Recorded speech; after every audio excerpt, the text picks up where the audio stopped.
Hello there, folks.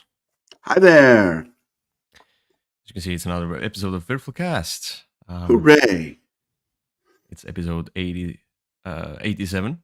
Yeah. We're going to get to 100 soon. Maybe we'll do something special for a 100th episode. If we Does reach that that involve milestone. taking off our clothes? No naked magicians Oh, this how time. sad. Yeah. So, look, I was thinking about this episode. I was like, there should be something new that we can introduce into the episode. Something small. Something that might not, be about board games. So I'm introducing a new segment at the beginning. Wonderful. To warm up. I might not be ready for this one. You are not ready for this one, but Uh-huh. it's easy. It's easy. You'll get it in an instant. Okay. So I'm calling it the Watcher's Babble. Yeah. So what does that mean? You're confused. Mm-hmm. So the Watcher's Babble is Is this a an excuse segment. to talk about One Piece? Kinda, yes. Oh, okay. No, but really, I was thinking about it. One Piece is a instigation, motivation to do that. But starting Mm-hmm. from now on, when we do our episodes, I think we could, warm up the audience and talk just briefly about what have we watched recently, and Okay. so because you watch a lot of shows, and I tend to watch uh, Netflix and other stuff as well. So there might be some interesting Okay. stuff to talk about without any spoilers or like with maybe minor spoilers. So keep that in mind. So Kyle, is there anything interesting you have watched recently? Well, I mean, I figure you're going to be talking about One Piece. That was something interesting that I watched recently. Hmm. I've been watching that, and I've been watching all the international seasons of Drag Race. Uh, Oh, you have watched them before, haven't you? well, but I was behind. I had let a few creep up on me, so I watched the third season of Spain, the Brazil, or the Belgian one, the uh, Swedish one. I'm on the second season of the French one. Just sort of catching up. I've had a lot of travel, and that's a good thing to do on an airplane. So, because I know what you're going to talk about, I'm also all caught up on One Piece, the anime. Hmm. Meaning, well, I guess I did not watch the episode that came out last night. But other than that one single solitary episode, I'm all caught up on the anime. I see. I'm thinking about either watching anime or just reading manga. So I like to read manga more than watch the anime, but you know, there's a lot. Well, either way, it's gonna be like getting married. Uh, Okay. and it will take a lot of time. I spent probably about a month of solid time. I mean, if you added up all the time from the episodes, getting caught Hmm. up. Getting Yeah, I from know. There zero. are like about 1,000 There's published manga yeah, and there's episodes. there's there's more. I think the number of episodes versus the number of volumes is higher because there's a few filler episodes that, and there's one entire arc of the story that's not in the comic version. Mm-hmm. Mm-hmm. Um, Because I was thinking about I wanna maybe try to figure out what are the filler episodes. Just skip those. 'Cause- there are websites. I mean, you can look that up online. Mhm. You also will become expert at recognizing them once you start watching the show. I really enjoyed it. Okay, I will say if you've watched the Netflix show, you can probably skip. I know this will sound like heresy. You could probably skip the first 50 or so episodes of the anime Mhm. because they cover the same material. Yeah. I heard that. So yeah, watched One Piece. I binged Mhm. it basically. So at first when I first was introduced to or like I was reading Naruto, I was reading Fairy Tail, um, a little bit of Bleach. So I was like, okay, let's see, maybe I will start reading One Piece, and then I was like, I don't know, pirate stuff, clowns. Oh, it's very, it's Very like they're, silly pirate stuff. yeah, it's silly. So it's like, okay, I don't know, going from Naruto to One Piece. Though Naruto is not always dramatic, but Naruto is a dramatic story in a sense. So it's like, I don't know, I if one of those silly pirates. But then right now I watch the show, I can see. I mean, I shed a tear or two during few moments in that in those series because I mean maybe like I can relate to manga. If I can become sad or from an episode in manga. I don't know about anime. With Naruto, maybe one or two episodes. But yeah, I was like this live action thing that happened. Hmm. It kind of you relate more to that because it's like real people. I mean, like it's live action movie type stuff. So it sounds like even more drama. In when you read manga, you don't have a beautiful soundtrack to enhance your ability to cry. You know, it's it all adds to that. But Zoro's backstory, I just yeah, and even the Nami's backstory. I'm like, it seems like Okay. this is more dramatic than I thought it would be. There is some drama behind that. Oh, there is, and sort of in about if you were in anime timeline in about 400 episodes, you'll get to really the best part of it, which is an episode where the main character Luffy he goes into a prison to look for his brother, and then he then finds that his brother has been taken away to be executed, and he goes and basically takes on the world to try and fight to save him. Though that series has the best theme song, and Hmm. and ends up being extremely dramatic and very emotional. Um, Okay. there's a lot of good stuff if you get into it. It'll grab you. I will say most people that I've talked to that get into it at about the point where the show leaves you off. That's kind of the part where people say, "Okay, I'm going to stick with this." Uh, Yeah. Look. One thing I recognize in this one. This is also like a Shonen Jump edition of manga or whatever. I think it's shonen manga that they call it. The premise being a carefree, stupid, childlike person, just surrounding himself with friends, and they think he's stupid, but then they cannot bear themselves to turn their backs on him. They're like, it's the same. Naruto, the same. Dragon Ball. Dragon Ball is the father of those all of those. I mean, Dragon Ball was inspiration to One Piece creator to Naruto creator, etc. So this the premise is the same.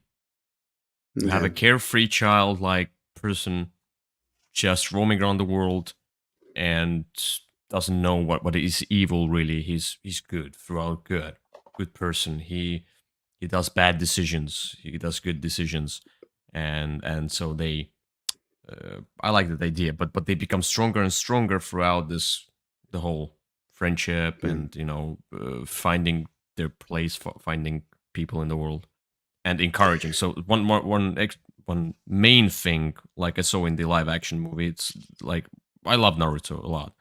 It's the same. There was one scene in Naruto where Shikamaru said, "Just he just makes me follow him somehow. I just don't know, but I want to follow him." So Hmm. that's the same, I Okay. think, with the crew from One Piece. They want to follow Luffy. Well, I'm glad you enjoyed it. I was excited. I found the live action to be a fairly. I mean, there are some differences, The only difference that I wasn't sure made sense, but I guess it was more for keeping the story and world building, was the characters of Kobe and Garp are not made. They're not really in the first in this part of it, other than the first episode or two of the because Kobe himself goes away and shows up occasionally now and then just to kind of check in, but is not a major character in the show. And Garp is, but he doesn't come in until significantly later. No, I mean So they had to that change part something is too. that's the biggest difference that I noticed. It's like, oh Sometimes you have to like you can be as precise as possible, but you have to change some things to make yeah, to adapt it's, that to it's series. not a bad change. It's just that's the biggest difference. If that was the storyline you were wanting, you will not find it for quite some time. Uh, Oh, and the actors did a good job. I like. it was well done. Anyway, Yeah. so there you All are. right. Well, So that was the surprise topic. Got it. so now let's get let's get to board game stuff. Good. Though I would like to play a One Piece board game. That would be fun. A lot of There special is abilities. a card game, sort of one of Yeah. those Magic style card games.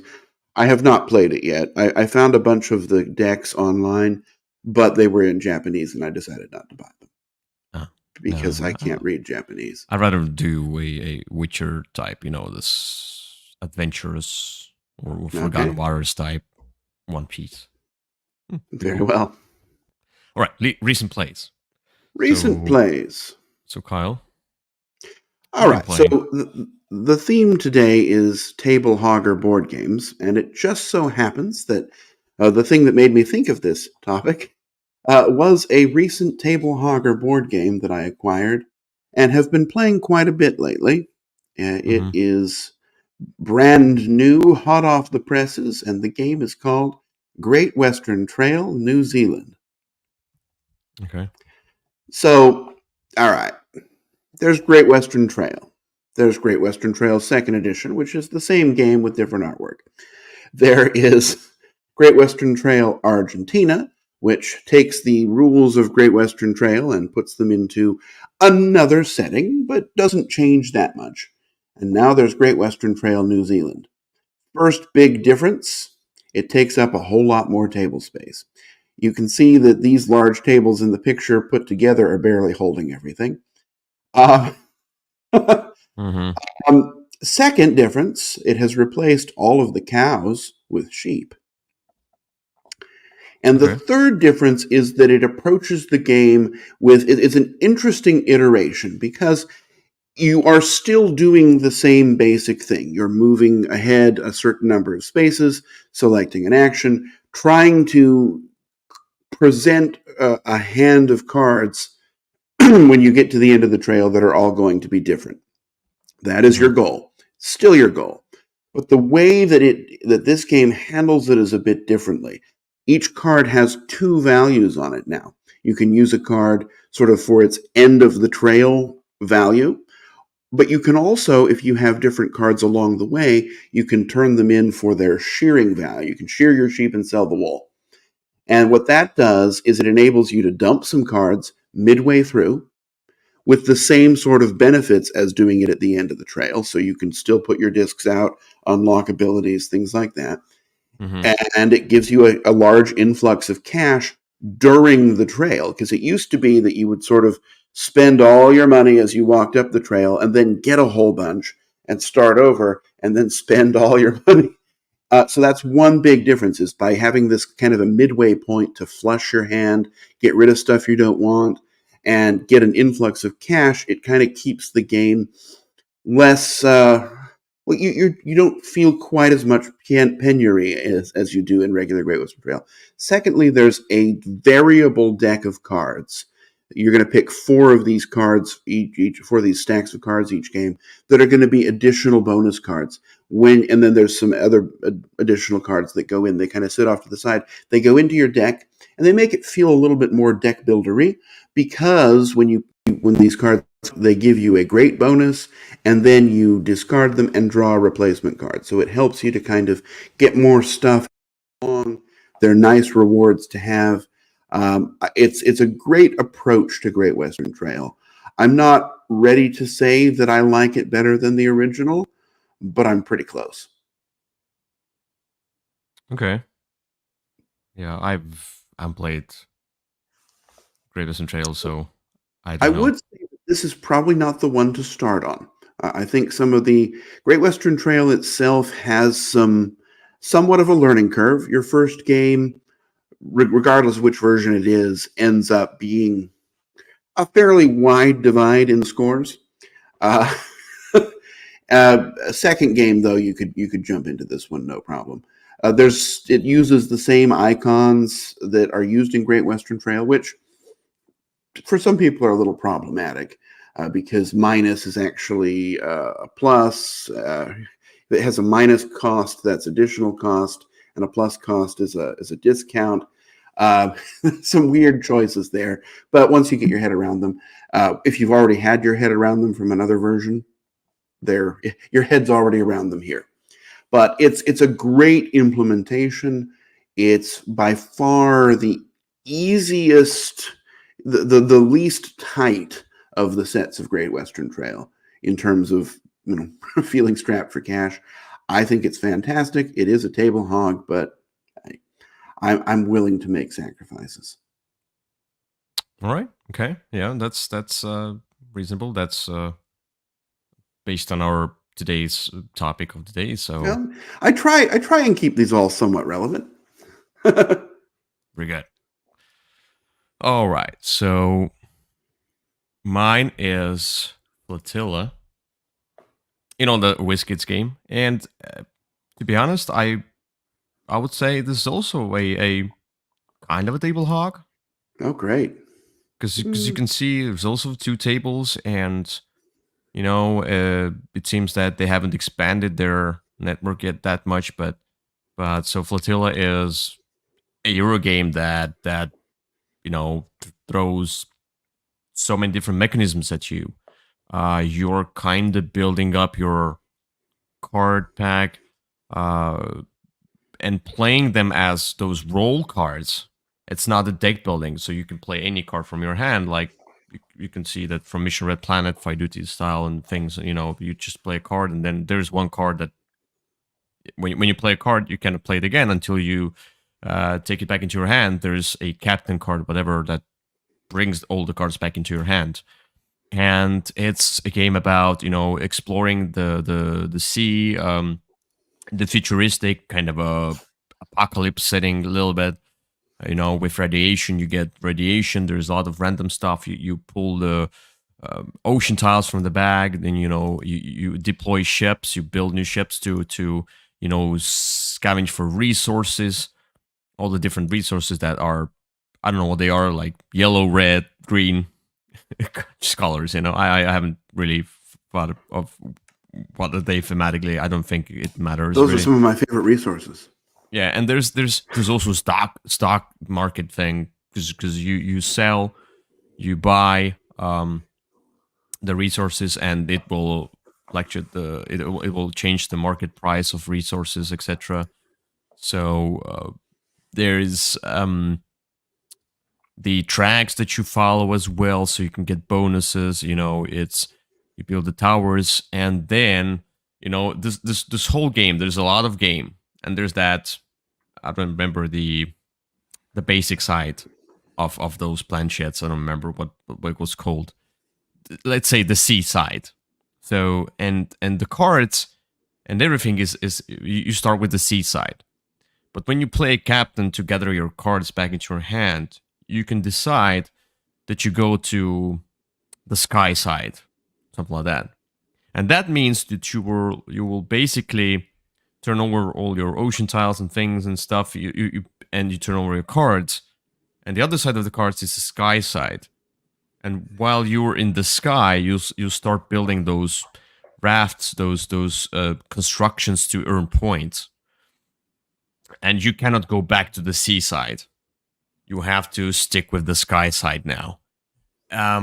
as you can see, it's chaotic. It's a lot. It takes a lot of space, true, but it also takes a lot of mechanisms, a lot of cool ideas, and brings them to this. As you can see in the picture, by the way, one is the sky side and one is sink side. Oh, sink side. Okay, not the sea side. Anyway, it brings a lot of cool ideas up to the front, but you know, the whole idea of like you want to play the sink side, you want to play the first half of the game at least on that side because you want to gather more resources, you want to sell them, you want to get money, but you still want to gather those resources because when you go to the sky side, you will then need those resources in order to build those rafts or whatever they are, the buildings, the building tiles.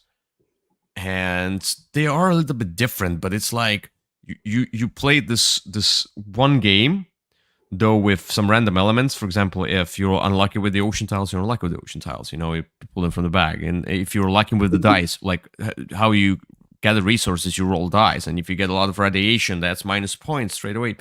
Nothing you can do about that. You cannot mitigate that at all. I mean, you can. There are a few cards or something like that, but if you're lucky to get those cards, you know, very few. So it's like you play the whole game and then you're like, I'm gonna switch and start gathering points. Oh. And I feel like I It's like enjoyed. Yeah, I enjoyed but I mean here it's sloppy. It's not as fluid as you know, as streamlined as it could be. You know, and it seems like the sky side should have not been there. They should have just somehow implemented the sky side thing into this theme or something like that. That everybody at once now switches. Like for example, okay, so there's a timer now. From that timer on, okay. Though I know it's like different people switch in different times, and it can manipulate the stock market. But then the stock market becomes a little bit volatile, a little bit chaotic, a little bit more chaotic. All those tracks and things, and the objectives that you do the sink side objectives, then you do the sky side. But as it's not that easy to do them, you kind of feel like you did just a little bit of here, just a little bit of there. It's not satisfying. It's hard for me to explain the game because there's a lot. Sure. It's not like as it's not as complicated as you might think. There are more complicated games. I'm sure the Great Western Trail probably is more complicated, but it's just fiddly and random. Where I love the idea. I love how it looks. I love the cards are amazing.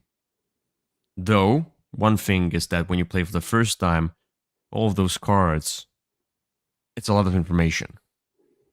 At some point, when you gather more cards into your deck, you're like, oh wait, what card do I have? And some cards become useless for you if you do particular things, and some cards feel useless.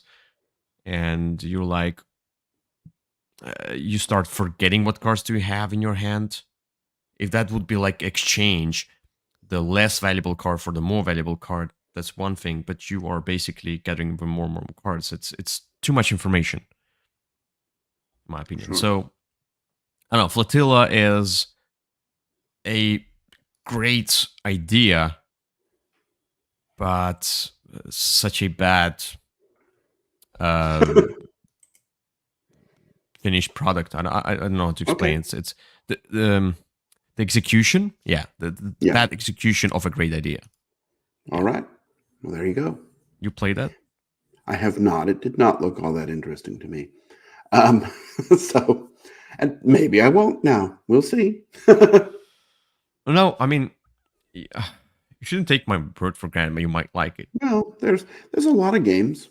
We'll see. Maybe I don't know anyone who has it or is aching to play it, and so that sometimes governs what ends up getting played. But the thing is, I think I'm not the only one who thinks about it, and it's just too long for what it is.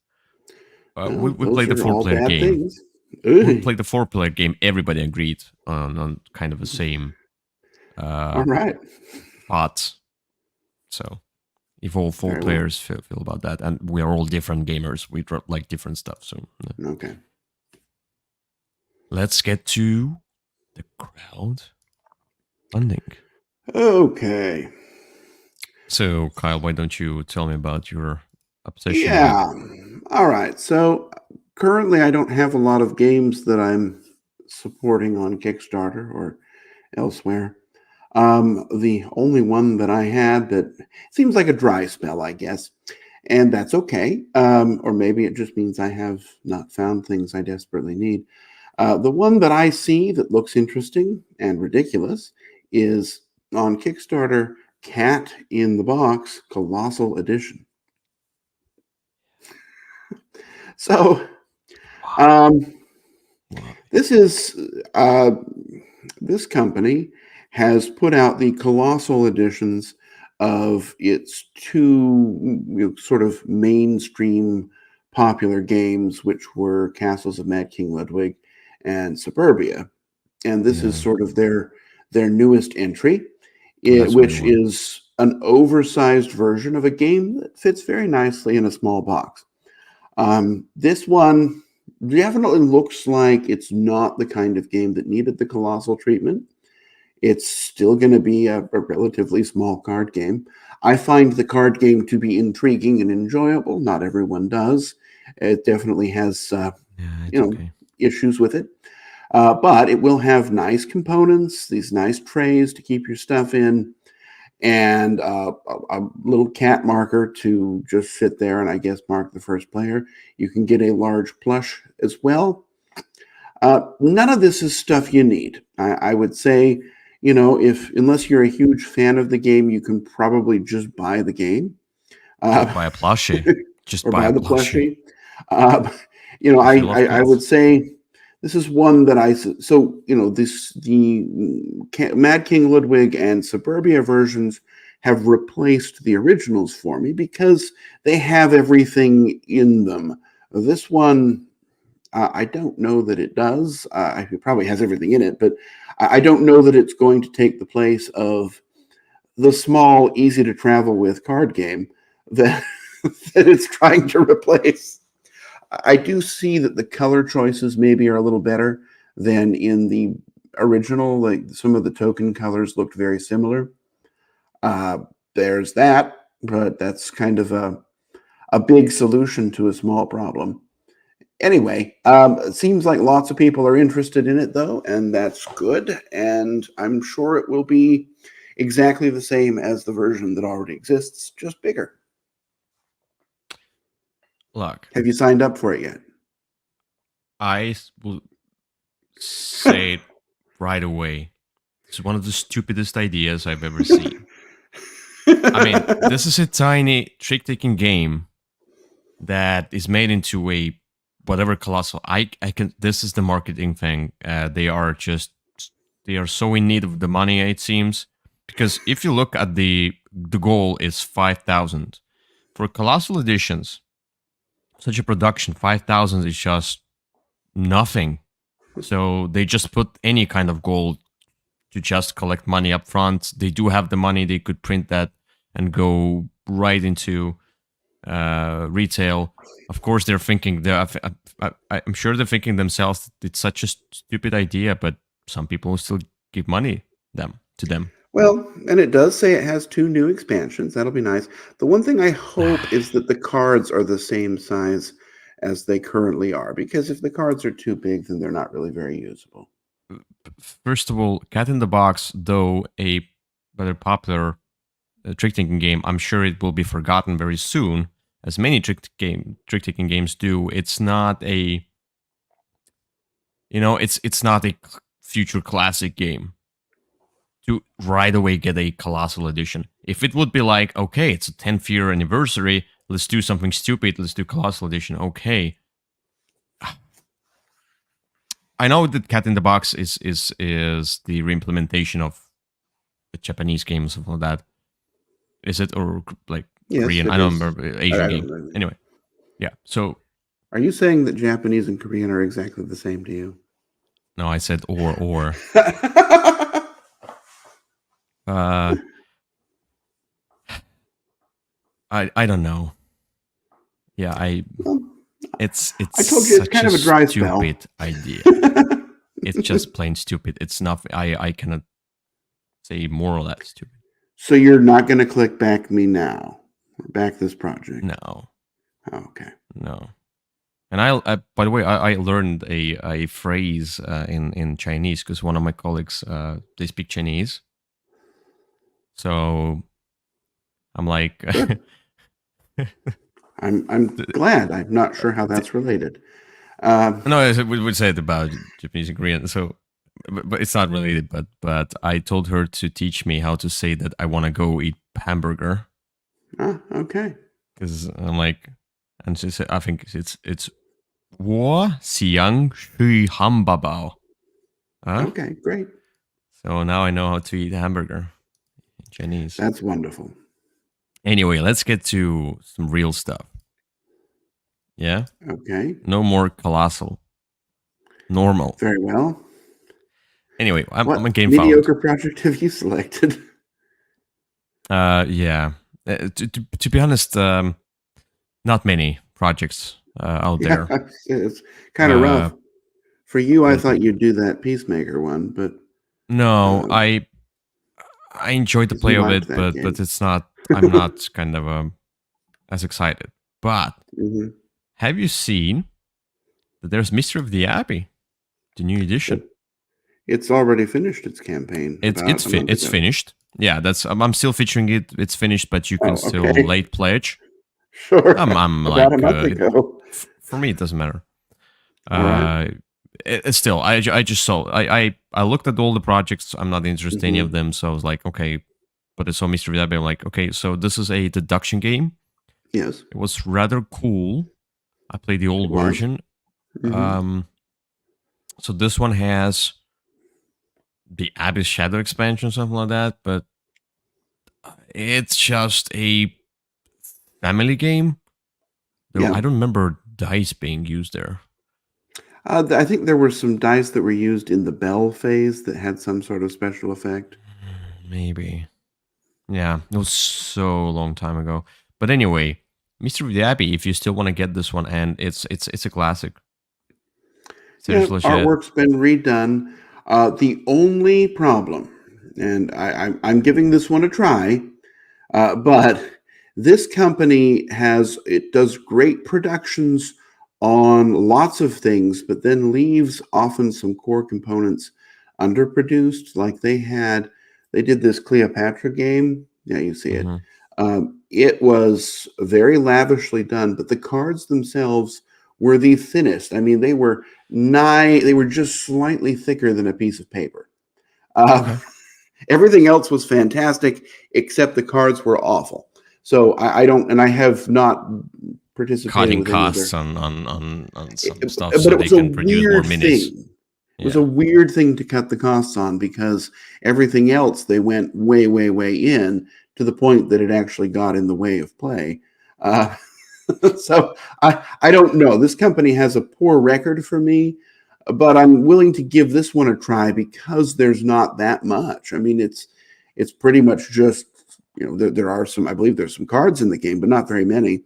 Oh, Um, there's Shadow expansion cards and Pilgrim Chronicles cards, but I don't remember. Oh, event cards, Scriptorium cards. But yeah. there looks like there's 96 cards. I stand corrected. But I'm interested in Okay. this one still. I might get it. We'll see. It's a late pledge, so Mhm. maybe I'll just get it when it comes out. Depending on how nice the new version is, I might have an extra copy at some point. Okay. I might be interested. We'll see. In about 2.5 years when it gets here. Yes, true. Just like Cyclades that I Okay. vowed to give to one of my friends. I told him that it's a near and dear to my heart copy, but I want them to play it and then Okay. I'll get the new version. All right, let's get to the next topic, which is And let me get back here. Bye. Try. Goodbye. Bye bye. All right. Since this has permanently been ceded to me, I have come up with 3 games that I did not see that you had played, each of which is a huge table hog. Mm. That's our common theme today. The first game, Tragedy Has Struck. Lisbon has been affected by an earthquake and a fire and a flood all at the same time. And in the game of Lisboa, you get to play a major role in the city's reconstruction. Sure, I will. So this game it's probably the most complicated of all this designer's games. At least I find it to be so. It's the hardest to teach. You will see Mm-hmm. that it is an enormous board. There's a whole lot of blue and white. Yes. There are, and there's a lot of interconnected mechanisms, which is kind of what this particular designer is known for.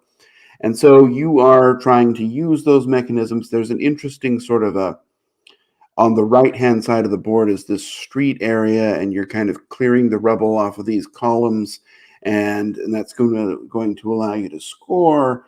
There's some sort of shipping of goods that's going on. There's moving up with tracks and pleasing the king. All those common Euro game elements, they're all right here in stunning blue and white.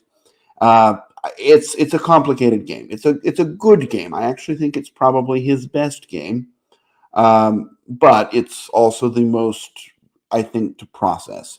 So a Mm. great game of moving stuff around, turning stuff into other stuff, and pleasing the king by executing various scoring cards. That is Lisboa for you. Okay. Option 2. Mm-hmm. In a world of animal and fantasy races, Mm-hmm. uh, new technology has been developed, Mm. including airships to fly through the sky and boats to sail across the water. Okay, the technology isn't that great, but in Heroes of Land, Air, and Sea, Mm-hmm. your table will be taken over by 4 to 6 enormous islands that that you will try to build towers on. You will work on developing your tech tree. You will engage in vicious combat using cards that sort of trump each other. You will teleport around the map, use your own special abilities, and try and beat back other players as you race to one of, I think, 3 different victory conditions. Okay. So each character is different. The game's huge. This is the regular game, but Huge. there's you can play with up to 6 players by adding sort of another half of that map. And if that's not enough for you, you can add an extra Okay. player on stilts that sits up above the board Uh-huh. as an extra island. Okay. So it's a fun game, definitely not the Euro style game, more of an in your face confrontational game, but with a lot of different things to focus on. Your All right. third choice is going to take you to the high seas of piracy as you develop your own pirate fleet by taking clear cards and sleeving them on top of other cards. This game is Dead Reckoning. It Okay. is the most piratey themed pirate game that I enjoy. What you're doing in this game is sailing around a large map. You are you're going to be uncovering. So when you go to these spots, you can develop the islands to give you certain bonuses. You can kick other people off so that your bonuses are better. But the sort of core mechanism of the game is I think you have 12 cards, a 12 card deck, and you'll be buying these out on each of those boards you see there is a clear card. And you'll be taking these clear cards and sleeving them in to cards that are in your hand so that when you play these cards for whatever effect, they have multiple effects on them. Combat is an interesting mechanism. There's that ship thing you saw in the last picture. You're going to drop cubes in, and they're going to bounce out onto this board, and where they land is going to determine what they do in terms of the combat. Again, it takes up a lot of space. There's a thoroughly mediocre campaign that you can play, or you can just not play the campaign and just mix in the saga expansions for more adventure and discovery, which is the recommended way that I have for you. It also takes up way too much space, which again is our theme. Mm-hmm. Okay. Got it. So, you have been presented with 3 potential board game suitors. What will you do? So let's get rid of the obvious choice. Heroes of Land, Air, and Sea? No. Look, I like color blue, but not all over my board. So Lisboa. I mean, all 3 of them have blue all over the board. Dry bluish hero game is gonna go. You're saying goodbye to that one? I'm saying goodbye to that. All right, sorry. Now, look, over the other games, the Kings or whatever, the Heroes of Land, Air, and Sea. Yes. I've been looking at that game. It's by Scott Alms, so I know Scott. So I was curious about this game. And then I was like, I don't. It's a 4X game, a lot of abilities and fighting. Not really my style. I'm not sure I'm interested in that game. Dead Reckoning, yet again, yeah. There's a lot going on. The clear card thing. Mystic Whale was interesting try. The mechanism of inserting cards and sleeves and building up the cards was okay. It didn't work that well for me. But if I would choose one of the two, I would probably go with Dead Reckoning to buy. Mm-hmm. Because of the pirate theme, it's a bit more interesting to me than just Heroes of Land, Air, and Sea and Fantasy Race. And maybe I need to try another, clear card sleeve building something mechanism. And I don't know, it just sounds interesting. And Heroes of Land, Air, and Sea is then a try. Because it's a big and expensive game, and so I'm not gonna buy it right away. And it also takes a lot of time, I'm sure. So yeah, I think it's the right choice. Buy the Reckoning, try Heroes of Land, Air, and Sea, and goodbye Lisboa. Definitely. Okay, there you go. That's it. We've done it. We did. Now we have to get to our topic of the day. Yes. It's top 5 table hogs. That's correct. So not those hogs. Think about. Anyway. But so what is So Kyle, I was struggling a little bit because it seems like I have not played, or maybe I just don't remember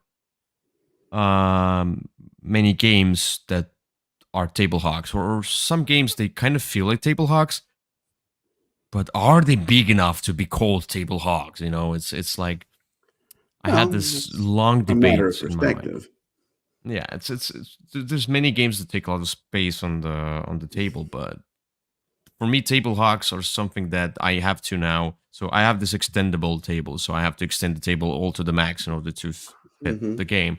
Then it's a table hog for me, something like that. So it was hard for me to figure out what those games were, and I feel like maybe some of those are not as huge as the games you will present, but it seems like I have just not played that many huge games. I see. And I, on the other hand, definitely have. There's a hard list to narrow down for me, which, as you see, I kind of sneaked a few more in. Uh, Yeah, you play those a lot. You play a lot of very thrashy, those miniature forward games. That's I why do. I Okay. don't, and they take a lot of space usually. Well, Anyway, then we'll see. we'll see. Let's get to the number 5. I'm ready.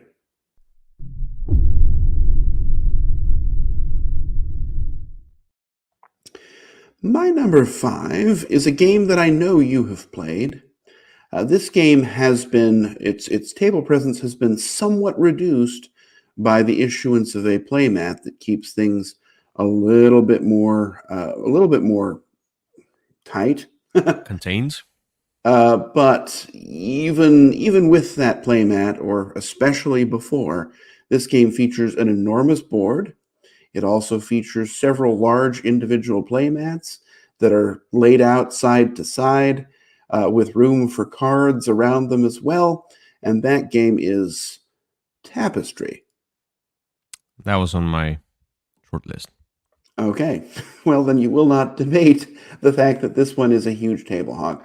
I It have is. trouble playing it on my downstairs table. My upstairs table is a little bit bigger, but this one looks like it's taking extra space because someone's put a playmat down underneath it. But you can see there you've got this board next to the board. The board has to be kind of central because people need to be able to see what the actions are. Yet it doesn't fit in the center of the table. You've got sort of two decks of cards that have to sit around the outside. If you add the expansion, there's a third little track that goes up at the top of the board.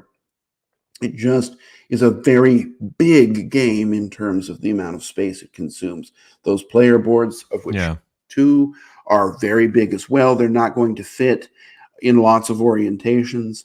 It's a hard game to get in. I think, I know Victor plays this game, and I think he has to play it on the floor. Uh, so Oh, it okay. it is a big game. It's a good game. It's one I like a lot. None of the games on this list are games that I don't enjoy, but this is definitely a table hog. Yeah, I do agree. I felt maybe it's not as huge as some of the others, so I wasn't sure will be on your list. So It's sure one the of the bigger first ones. ones I thought of. Mm. I scrolled through the list of games I played, so it's like, yeah, it is. And look, so with some of the games, and that's a theme here. If you play it like 4-player, that's where it becomes too big. Like so when I was considering games for this list, I was considering if I would play it with a full or near full player count, could I fit it on the table? I mean, it's always like that. If you play solo or you play 2-player games, it's less space, of course, needed. But if you consider you playing with more than 2, how much space does it take? Yeah, but I think all of the games, at least on my list, are going to take up a lot of space no matter how many players. I mean, Tapestry, yes, if you have only 2 players, first of all, congratulations, you found the best player count. But secondly, even with just 2 players, it's going to take up more space than a lot of people have. Mm-hmm. I've never tried it with 5, and I won't. Um, Anyway, all right. So my number 5 is a game that seems small. It's a fast game. It's a Euro game. It's when you start, it's not as big, but you need a lot of um, horizontal space when you build up your tableau of cards, mhm. and that's First Class. I feel that First Class is a table hog Oh, because yeah, and because you look, need a lot of space. if you can see here, it takes a lot of cards, so it's only like 2 players here. The problem is that as you can see maybe here, yeah, you have to spread out.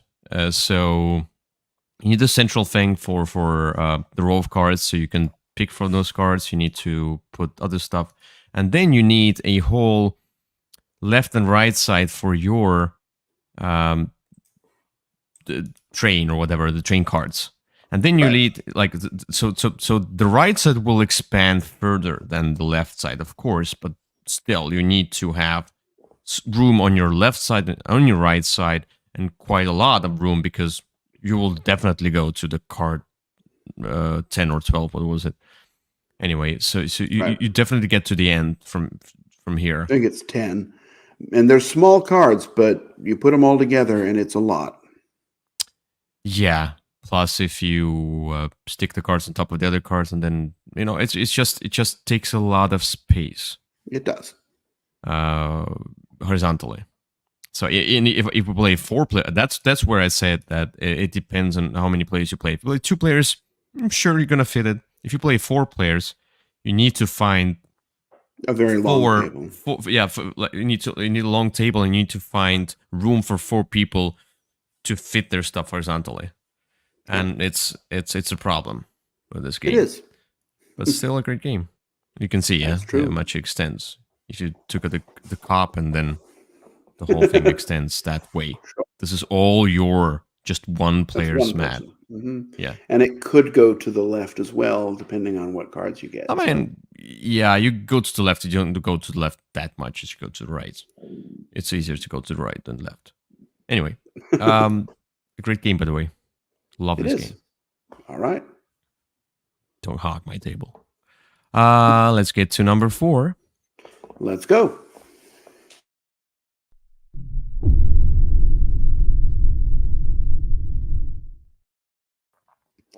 All right. My number 4 is another huge civilization themed game.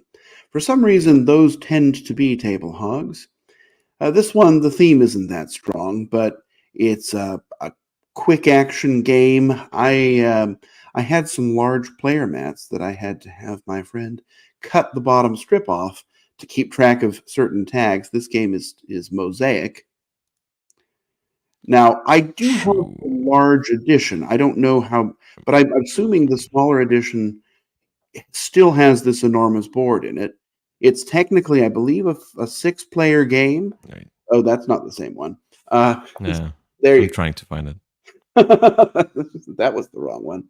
So this game, yeah, there you can kind of see it. You've got a large board that you're keeping track of various traits and stats on, and then you have another large map in the middle of the board that's going to be where people are going to be placing their things and collecting resources. The game itself is a pretty simple game. You just take a quick action on your turn, and you move on. I just got its expansion that I'm excited to try someday. You and there's not really a way to scale it down. The only way that you can, if you're using fewer players, you might not use a part of that map, but you still have to have that full map out on the board. This game really, again, I got those colossal player boards that came with it, and Victor cut the bottom strip off because those boards really just needed that bottom strip to keep track of your tags. It's really it's a good game. I like Mosaic a lot, but you can see that the people who that yellow player will not be able to see very much of what's going on the board in that picture because it's just there's so many things in the way. You need a space. You need a table that is wide and long in order to play this game. Yeah. Yeah, true. Thought about that one. Maybe because I didn't enjoy it as much. Well, But but I did, true. and it hogs a table.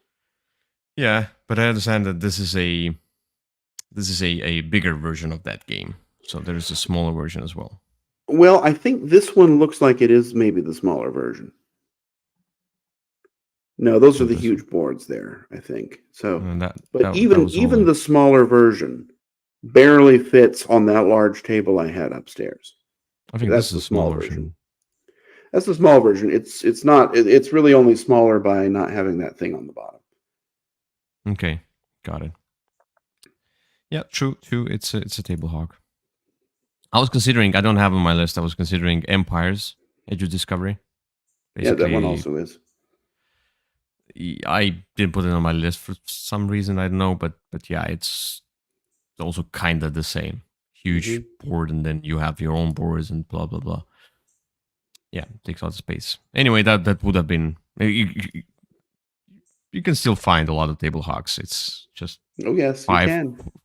five today, and then it might be five more next day. All right, my number 4 is the game I played recently, and that you have tried as well. And I told you that you need to get the expansion, which will take even more table space, of course, Hmm. if you get the expansion, and if you get several expansions, even more. I think I have all the expansions for it. Okay, so I'm talking about Witcher Old World. Yep. And if you add, so I don't have Legendary Hunt. I don't know how much space Legendary Hunt is. It That a does not add small any space. okay, small separate board, maybe a small separate Legendary image Hunt has for. no. It doesn't have separate board. It just has minis and some. So it has a small deck of cards. That one will not add a lot of space. But So if you add the other one, it does because it has yeah, that so extra so board. so as you can see, there's that huge map, Hmm. and there's a two sections of the board that one is for the row of cards and one is for the monster and adventure cards, whatever. Hmm. And so as you can see, the table is not that small. It's quite wide table, but then you have to. There's a Skellige expansion, and Yep. I'm adding that Skellige expansion. If you add the Skellige expansion, it adds about the same size as these two card row Hmm. things. It adds about the same. What's that? Why is mosaic here? I don't know. Maybe for comparison. Okay. Anyway, that Oh, just was weird. on your list too. It's all your fault. Anyway, so basically, Skellige adds another like location board, not as Hmm. big, but maybe 1/3 of that extra. Hmm. And then you have your own boards, and then you have cards, and then you need to fit some other stuff, and And where to roll the dice, where to play your cards. So we play the cards right on that map. When we do the battle, we do battle on the map, literally with the yeah, cards, because you cannot really that much space. you need a lot of space. And if you add the mages in, it adds another small board, another that's about the same size as the Skellige board, Not really. So I think I want to because get the they have their mages own as well. separate cards. So Yeah. you need a separate card row, Oh, the unless marketplace. you only play with if you play with both the mages and the witchers, then you have that extra card row. So, Nice. well, So I add don't know more if it's nice. expansions so you can get some table hog action going But on. even without the expansions, it's still a substantial table presence. Yes, it is. It is. But yeah, I didn't struggle without the Skellige, but then the Skellige came in. I kind of struggled because you also have a small planchet for that Skellige monster, whatever they are. So it's yeah. Anyway, a table hog. All Okay. right, let's get to number 3.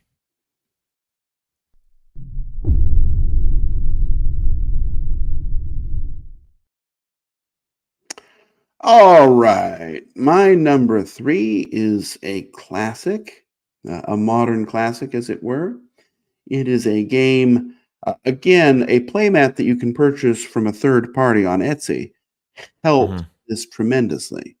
But even with that, it's still pretty big. But the base game, it's enormous. And this game is Ark Nova. Uh, Yeah. Ark Nova has an extremely long board. It's a ridiculously long board. Yeah. You can play it that has two different sides so that you can adjust it to the size or shape of your table.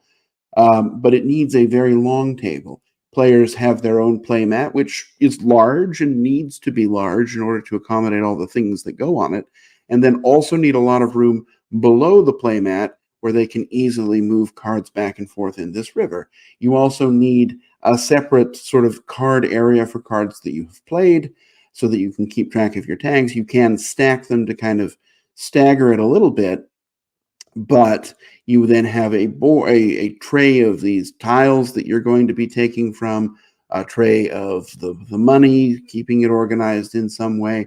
You add it all together, and this game takes up a lot of space. Now, I did play it in an airport, but we pushed 3 tables together to to play it in the airport. So I don't know that makes it a small travel game. Uh, look, I enjoy it. I remember playing it on the cruise. I would not play it with 4 after a while. First of all, because it's rough to teach. It's going to be a long time if it's 3 new players, but also because those tables, there just was no way to fit it on with that many Mm-hmm. players. Yeah. Yeah. True. I agree. That's Table Hog, and I wasn't as enamored with the game like many people were, and you included. Yeah, I played it But yesterday. yeah, I realized you're gonna have it on your list, so I was like, okay, I'm so predictable. yes, you are. I'm sure you're gonna predict my number 3, which is uh, near and dear to my heart, and the one that you also love. I mean, the playmat. I'm not sure the playmat will help save the table space. I'm sure it's gonna take even more table space, but even without the playmat, all the things that you need to put on the table, um, with the expansions, etc. So it's Scythe. I think Scythe is a table hog. It is. And you're right. The playmat does make the board a little bit smaller, but not that much. It's you can see. It's not a. It's it seems like a perfect table there, barely Yeah, keeping it on early there. on. So, but you can see that takes a lot of space. The board is huge. That's why. And as I understand, you could also get there was 2 versions. Like you could get the or maybe it was double Oh, sided. it was. It was double sided so that you could have an extra large board if you wanted. Yes, that's what You we could played on because push you 2 need to boards have it. together. Yeah, because you I think I had it or something like that. I think I have it. I don't remember. Anyway, I Well, need I to. think it comes standard in the game. I think, or Maybe, I yeah. don't remember. Mhm. Anyway, that's but that bigger board is needed It's because nice because the spaces can get a little crowded you're gonna otherwise. fit stuff on it. Yeah, because you need to like this is a table hog, and then and those miniatures and things are also space hogs because they take all the space, and you need to have something extra. Yeah. You have 2 boards that you're going to need to accommodate, as you can kind of see there. Sort of 2-player boards per player. There's not a whole lot off the board, which does help a little bit, but this one definitely takes up a lot of space. Oh yeah. That's it. Yeah. This is the extension. You can see here lines. So yeah. There were those clips, the paper, not the paper clips, but Had something those similar. plastic clips, yep. Yeah, that were broken in an instant. And if you have a cat, then the cat takes all the space. It does. Um, yeah. Anyway, Scythe is a spatial, amazing game. There you go. Amazing engine building game. It is. Let's get to number 2. Let's go.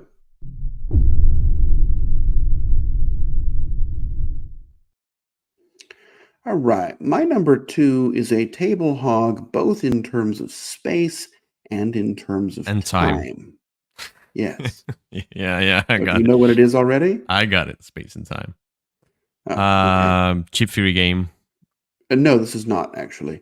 Although many of Uh, theirs, I mean, those were shortlisted for me. I thought I don't remember the name, but I thought of one chip theory game that you might. Well, I mean, so for example, Cloudspire is a huge table hog, but Yeah, um, Cloudspire. Yeah, that's the one I was thinking that of. is not my number 2. My number 2 is a game that not only does it take up a lot of space when you play it, but because it's a 50 game campaign and it's a huge pain to put away, it is going to sit out on your table for several weeks as well.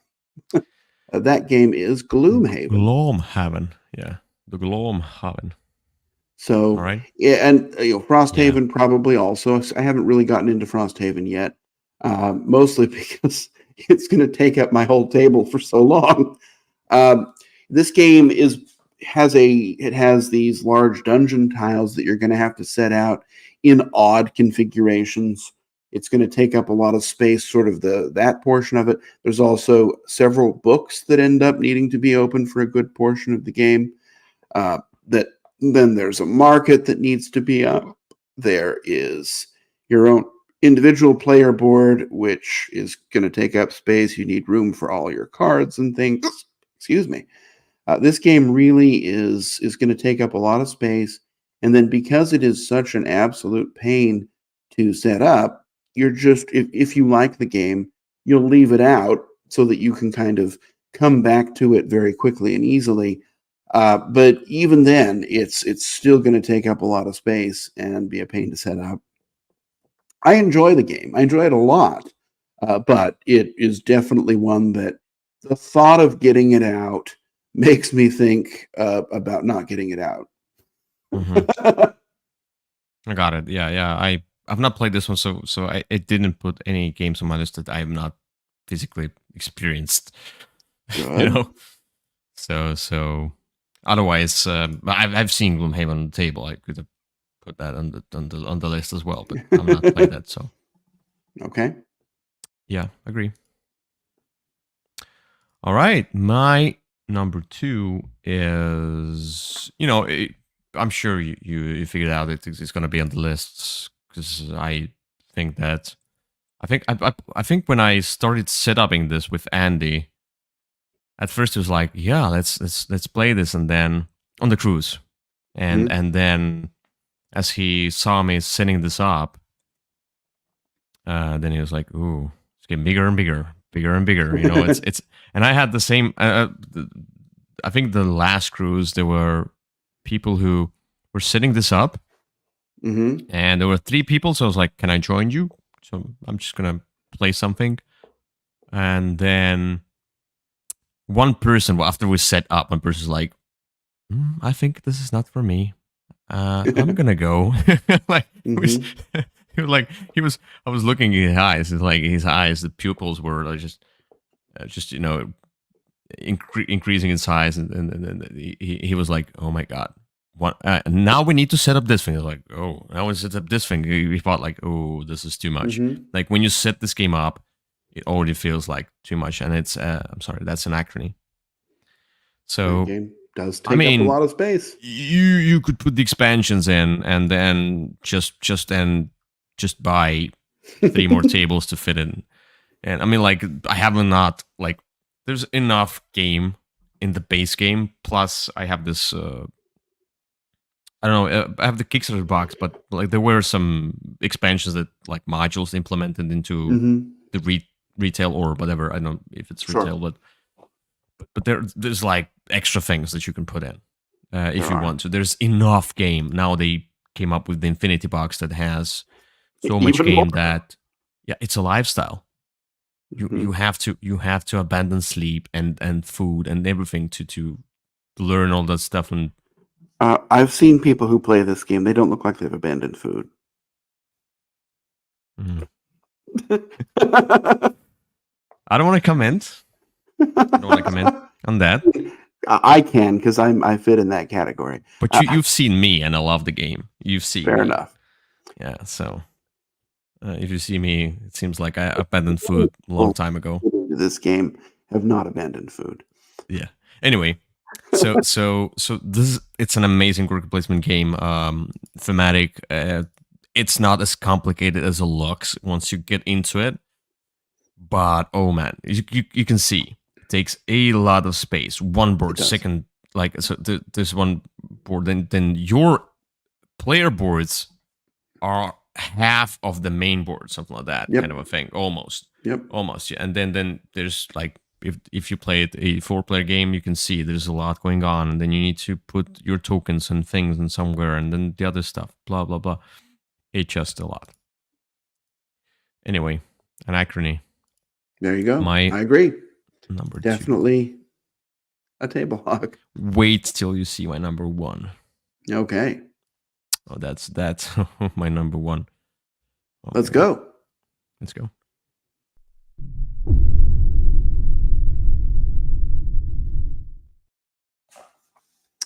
All right. So my number 1, and probably the reason it's my number 1, is I'm going to read to you from the rule book.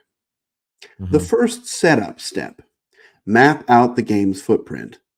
Position the marketplace board, research center board, and track board centrally within reach of all players. Be sure to leave plenty of room along the edges for each player's individual area. And it goes on. The first thing you're supposed to do in order to play this game is map out where it's going to go. And learn geometry? What? I don't know about geometry, but this game has several large boards as well as player boards. It knows it's going to take up a lot of space, and it does so unapologetically. And that game is Dinosaur Island. Is it? Yeah, I think it does. Yeah. I mean, yes, it does.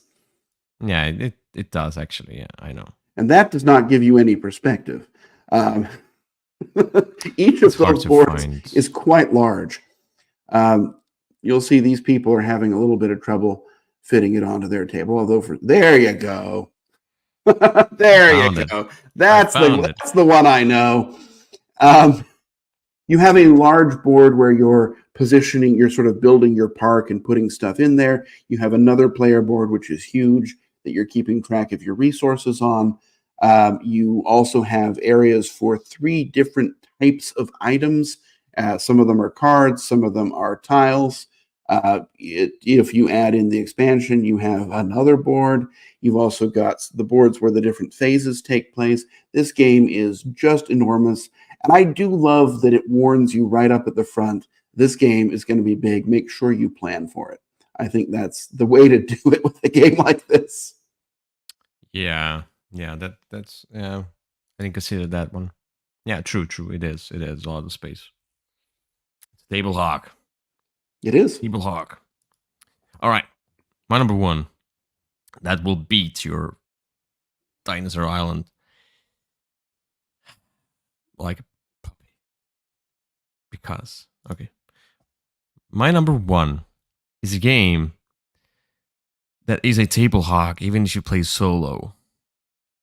Look, and I only played it solo. And then I had 3 more people interested in the game. I'm like, I'm sorry, we cannot play this 4-player because I will not fit it on the table. It's impossible. I measured it out. It's impossible to fit it on my huge table. Maybe yours, you have a even bigger table. It might be possible on your table somehow. My number 1 is 11. The Football Manager board That's a big game. one. It's huge. It is. I don't know if I can show you. Basically, if you play so you can see. So all of this is only you. Mm-hmm. Only you as one player. So you have 3 quite big tile or boards, and you cannot see everything in here. There's some extra stuff, by the way, and there's another player. So you can see you're playing a 2-player game. It's already done. You're already out of space.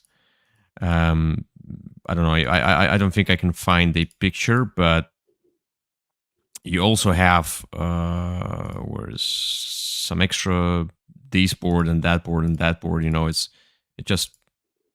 impossible to show. It doesn't fit on the picture. So it takes a lot of space. One of the biggest. And you have that stadium board that really doesn't even need to be there because nothing happens on it.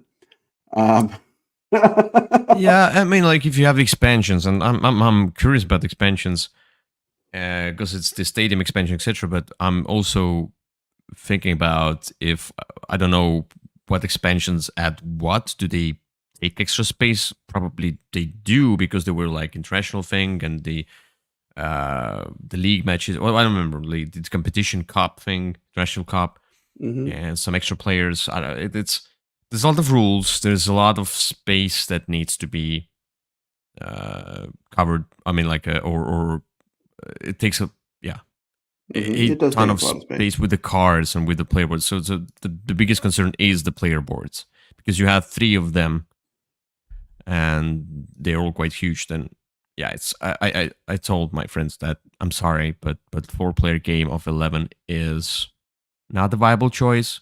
I'll play it Hmm. max 2 players, and I'm probably gonna at some point get it played. But it's just also rules wise a brain hog. There's a lot Um, there. I don't know that I really liked the game very much, which is why I didn't think of it. But I will agree, it does take up a lot of space. I enjoyed it solo, by the way. And I don't play solo, but I just enjoyed all the mechanisms. Also, probably because I'm a fan. I've played for years and years. I played football games like and Football Manager as one Hmm. of the most popular Football Manager games, video games.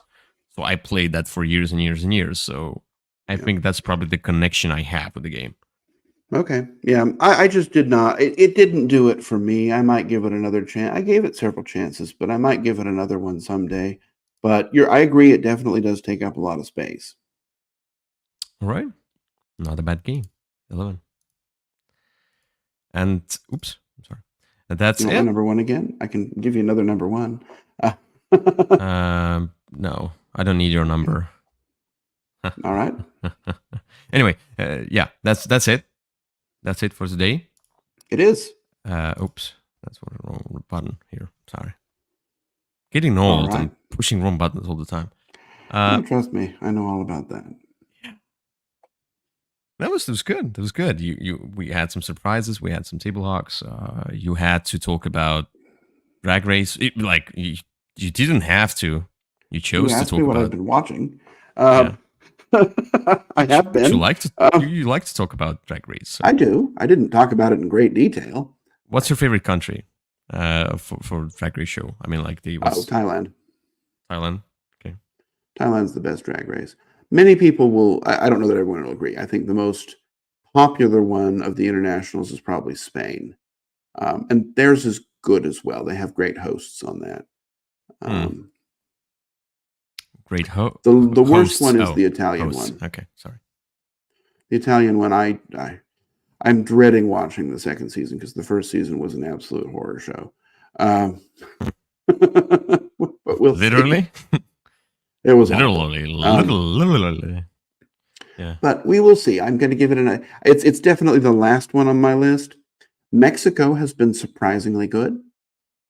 yeah. Um, Be ready to watch something else as well. So next time when we talk about, oh, you uh, don't want it to be Drag Race again? no, I mean like you can talk about Drag Race again, but you know Okay. the Watcher's I might Babel talk more about Drag is Race. up there. This time we talked mostly about One Piece. True, because I think it's like #1 show now on Netflix. Something like that. It's Okay. probably watched by many people and has a I huge mean, fan base. it did come out on Wednesday, so or Thursday, so it I was. There was a lot of came out on work. I Thursday. didn't really think about that. Yeah. I didn't use Netflix at that time. Then I'm Mm, on Saturday. I was like, let's see what's on Netflix. I'm like, oh, okay. One Piece. One Piece. So All right. it, yeah. There you go. Thank you for watching, and Goodbye. we'll see you. Yeah, next time. Bye bye.